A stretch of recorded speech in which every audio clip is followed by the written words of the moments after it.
get into Becky's fit denim.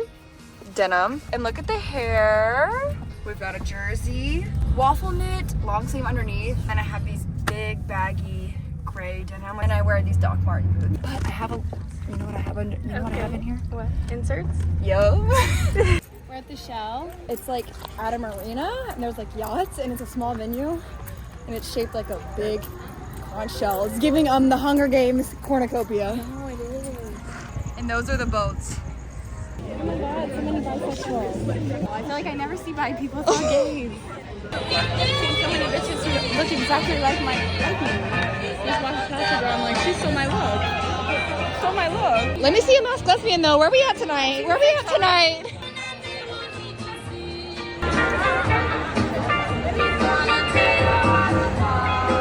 We got mozzarella sticks. Yes.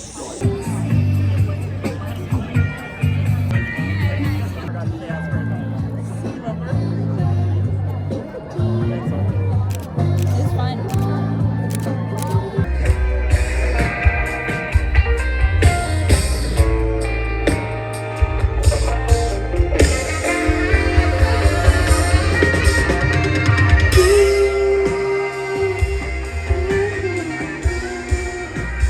Thank you so much. That's so cool.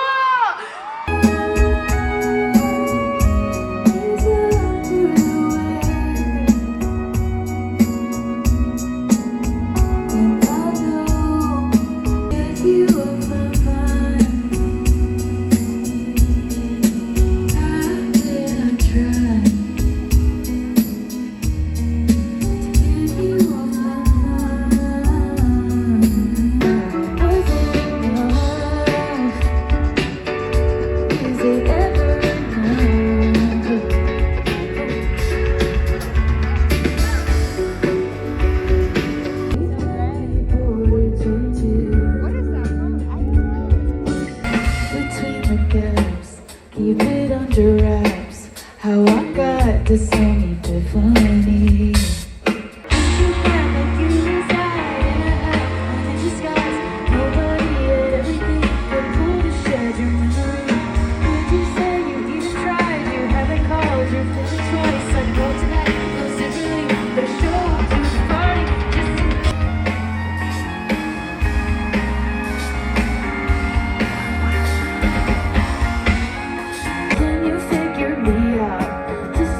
To waste more time on the couch.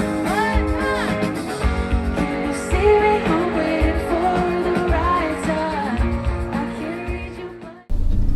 We have a third visitor in this car tonight. We're dog sitting our friend's Dachshund. Introducing Chexie. Where? Behind that truck. There's 20 minutes. Sir, excuse me. What's your name? You. Sorry, he's new. Give him a mouth noise. Not you. Whoa, whoa, whoa, whoa.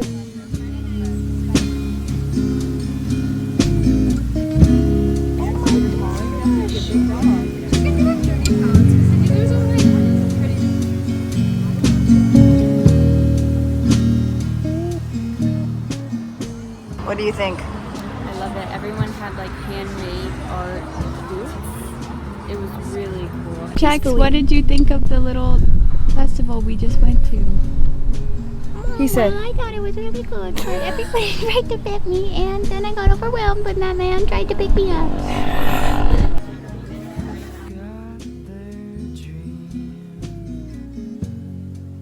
No, I don't have anything for you. Sit, buddy. Sit. No, buddy, no, sit. Right, I think it's called a one.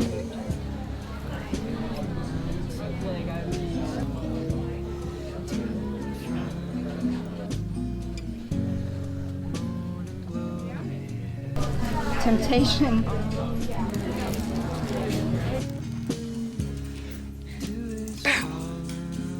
Give it to me. Give it to me. Give it to me. I'm gonna find you. I'm gonna get you. I'm gonna get you. Bring it to clear. Oh, I'll pet you too.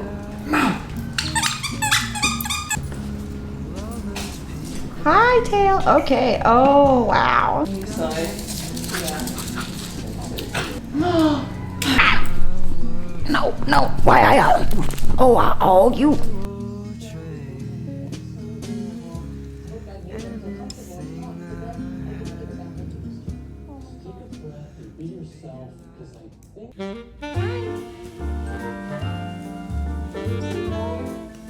Good morning, Jaxie. Hello, mister. Hello, mister.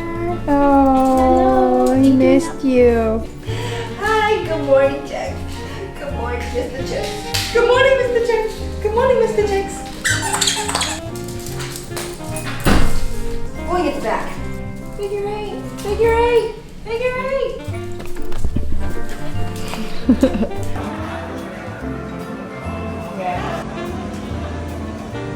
Next to my head. Mom.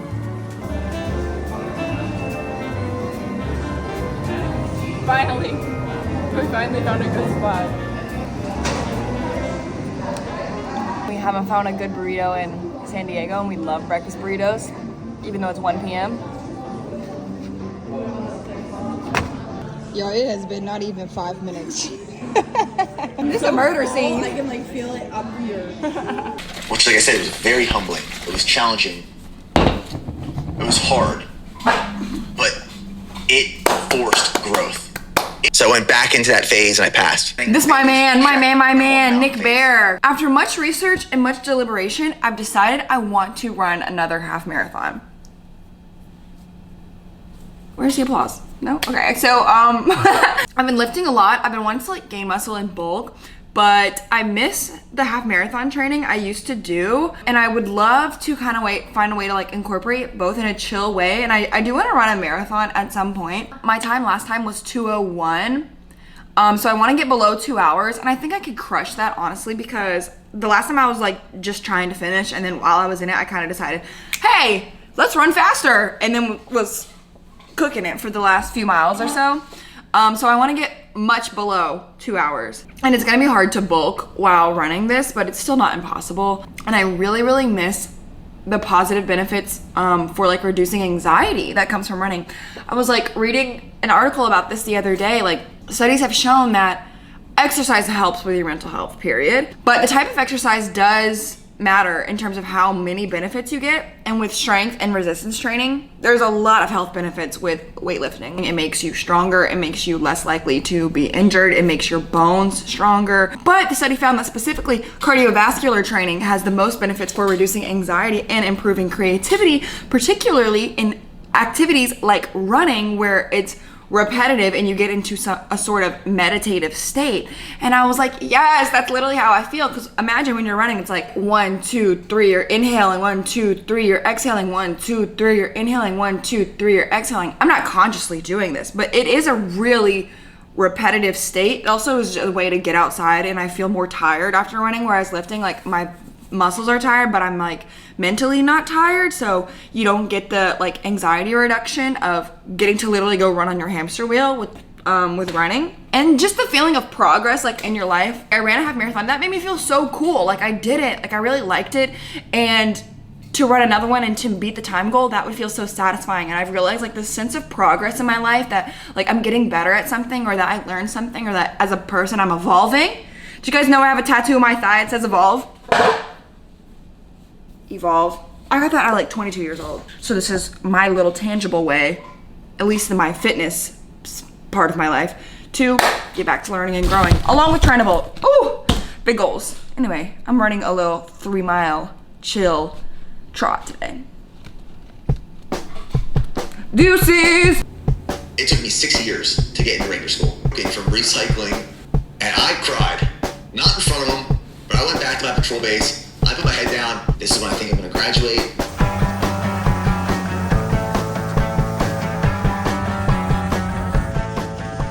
I have the coolest running route.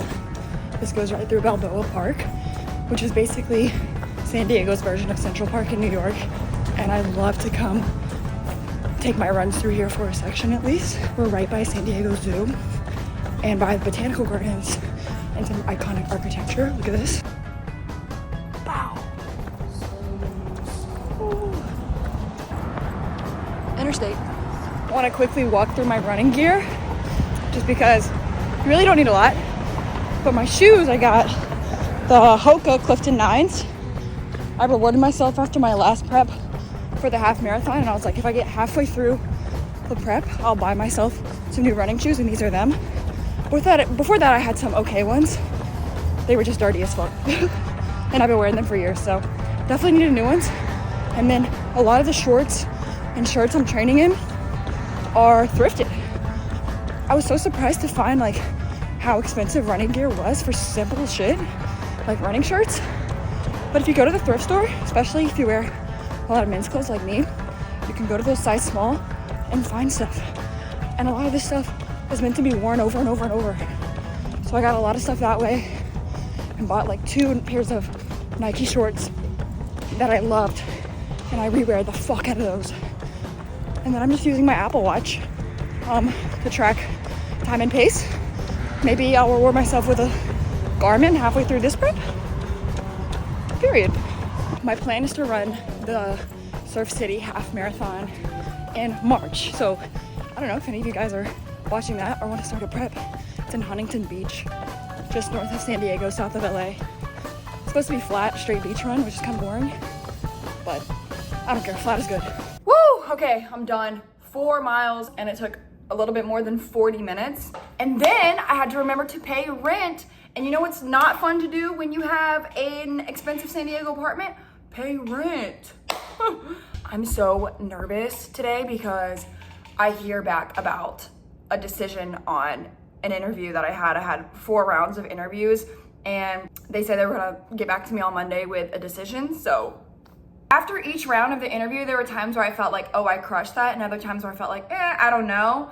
And so it's really gonna be up to them. Since I've had so much time to just like get anxious about it, I've convinced myself that I'm not gonna get the position, just because that just seems like it would be too easy to just get the position of one of the first jobs that I got to like a last interview for. Like, that can't be right. That cannot be right. So to deal with my anxiety about getting an email from them today, I did the run, so I always feel better about that, because I literally tire myself out. I'm gonna shower, and then I'm gonna get back on my job application grind and do a really good job. Like, I'm feeling motivated.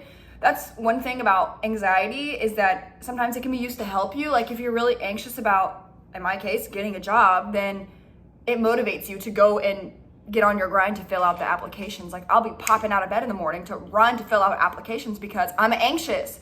It's a positive way of dealing with anxiety. Like, anxiety is not always bad. So that's what I want to do today. And I have a little Instagram outfit video reel that I filmed last week that I haven't posted, so I might just throw that on the ground. I'm sorry if that was cringe. Well, bad news. First of all, I'm sitting on my kitchen floor, so that tells the vibes. Basically, the job that I've been getting all these interviews on, that I did 4 interviews, made it to the final round, was really excited about, was really good fit for, I found out today, after waiting anxiously for probably a week. They let me know today that they went with the more qualified candidates. Thank you so much for your time. Boo hiss. Boo hiss. Boo hiss. Like, I'm literally throwing myself a pity party. I got the email from them at like 5 o'clock. So at like the end of the day, I've been waiting the whole day, like checking my email. And they let me know they went with someone else.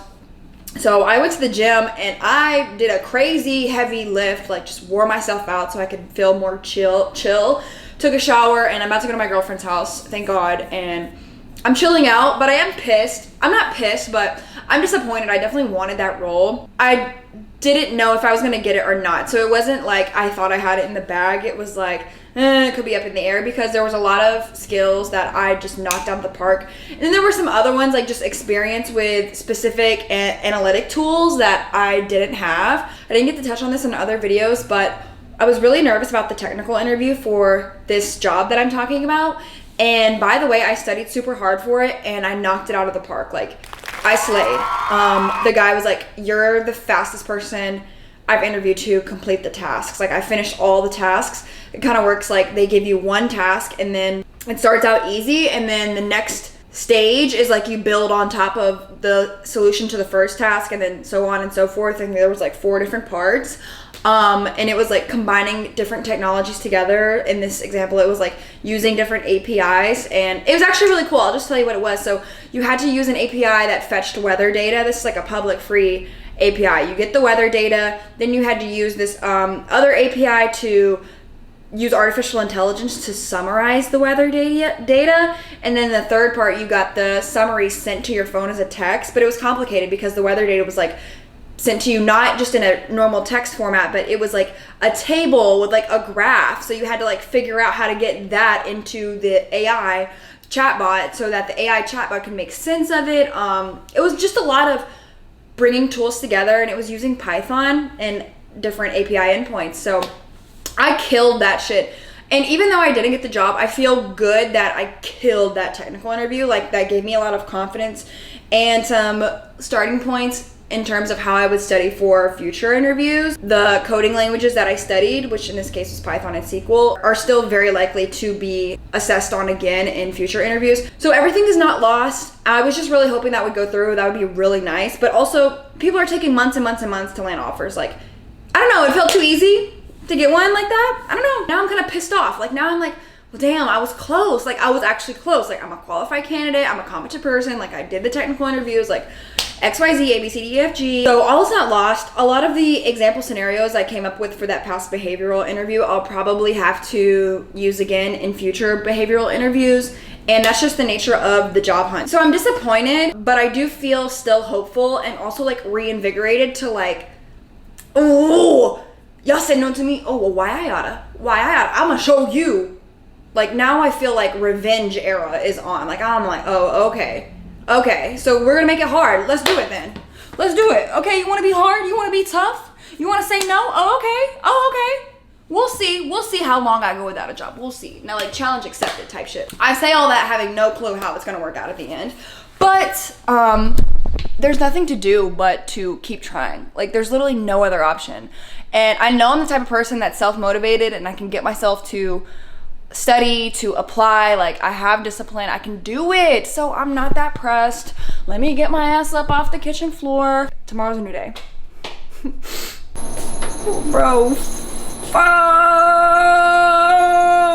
That is our enemy. I hate moths. Bro, fuck this. Fuck. It's fluttering, bro. Don't kill it. Maybe just trap I'm it. killing it. No, I'm scared.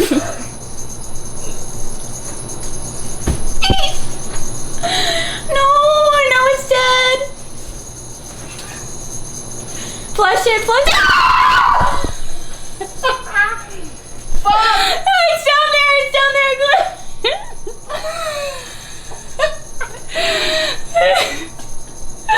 What is all of that? What is all that? I wonder if it had eggs. What is that? I'm gonna throw it. I wasn't gonna do anything.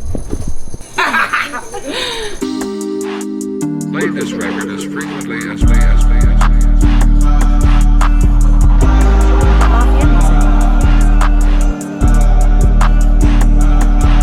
I'm as slime as it get, you don't wanna beat the stick. I got 30 on my clip, I get turned up than a bitch. I got tattoos on my hands, I got cocaine on my wrist. I get high like Dirty Dan, I be pulled up than a bitch. I spent hundreds on her bag, I spent hundreds on my feet. They know that I gotta fuck 'em up every chance I get. Tryna play it like a fan, she gon' ask me for a pic. Tell that bitch to suck a dick, only want me for that bag. Burn no skirt off in that jack, get the police on my ass. Okay, I just got back from the gym and I'm doing my morning journaling. I've been reflecting a lot. I've been thinking a lot about how the job that I didn't get yesterday that I really was qualified for and was excited about, that I'm just disappointed about that. Boo-hoo, poor me. And I've just been like reflecting on how I feel, and I kind of came up with something insightful that I think helped me and maybe will help you. What is this, self-help? Yes. When you're looking for a job in the short term, it's really stressful. Like, you want something that can make your bills get paid, that can make ends meet. Like, financial stress is some of the worst types of stress. And I know for me, like, I'm living in one of the most expensive cities in America. Like, my rent is expensive. Like, I signed up for this rent when I had 2 jobs of software development and content creation, and now it's just like the one. So it's a scary time. And when I'm applying for stuff, a lot of the times I'm just applying for what's easiest and what will get me a job the fastest, which is another software development role, because the easiest role to get would be a role that you're qualified for. And the role that I'm most qualified for is the one that I just worked for the last 2 years. So that would be easy, but I know in my soul that I don't really want to work another software developer job, or at least not one that's pure development all the time, behind the scenes, very technical like my last role. I definitely want to pivot. How do I know that, by the way? Because I journal a lot, and because I know what I didn't like about that role. I could go back to a journal entry I wrote from a year ago, 2 years ago, and it would tell me exactly what I already knew. So it just kind of confirms, okay, I'm not crazy. I'm not bitching and complaining. Like, this is a history of how I feel about it. So the insight that I realized was, okay, you can go get an easy job, but really this is a time where you can pivot to a role that you'll actually enjoy, love, and be fulfilling long term. But in order to get to that, you have to have, number one, the patience to wait for that role, to apply for that role, to not take whatever comes first, to not take whatever's easiest and just alleviate your short-term anxiety. And number two, you need the vision to see, ooh, I'm qualified for this role. I could actually get this role. This role exists. This role doesn't exist. I mean, I swear to God, half the things that are going on as I'm learning about the job landscape in my 20s is like, I didn't even know some of these jobs existed. There's some jobs out there who like would be perfect fits for me that I didn't even know were things. And how could I have known that before? I couldn't have. So it's just the idea of like, you have to have the vision of where you could possibly go. Like what's the best case scenario? Like, what if everything worked out? And number two, just the patience of, okay, I'm locking in. I know I'm scared financially. I know I'm scared about like not getting a job, but I need to have a little bit of patience with myself, with the job market, and know that this is my opportunity to pivot in a really good way that can make me really happy in the long-term picture to win the long-term game. Now, obviously, all of this depends on your financial situation. If you need your bills paid next week, like you need to get a job, whatever job, ASAP. And that might be the circumstance for me. Not yet, but like in a few months, if I start getting stressed, then yeah. And even then, if I get like an in-between role, let's say I get like a temp role or like a contract role as a software developer, like that's fine. But you got to have the vision for the long-term game of what would really make me happy. Now that I'm out of that gamut of like interview for that one job, and I can zoom out again and the world is my oyster again, I kind of have to remember like, this is my chance to do something really well. I know it's stressful, but I know it could also set my life up to be really happy in the next few years, really financially successful, doing work that I enjoy, that contributes deeply to my life satisfaction. So we have to have patience. We have to have vision. I'm literally a preacher at the pulpit right now. Anyway, that's my self-help advice for the day. Back to the vlog.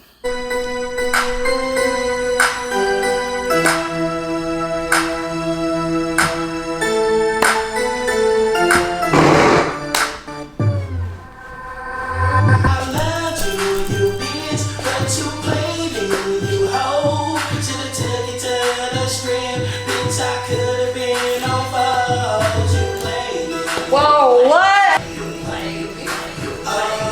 All it takes is one time for a pill to the road, and that'll let him know that she's shady, she's shady, she's shady. Oh, you shady, you shady, you shady, you shady.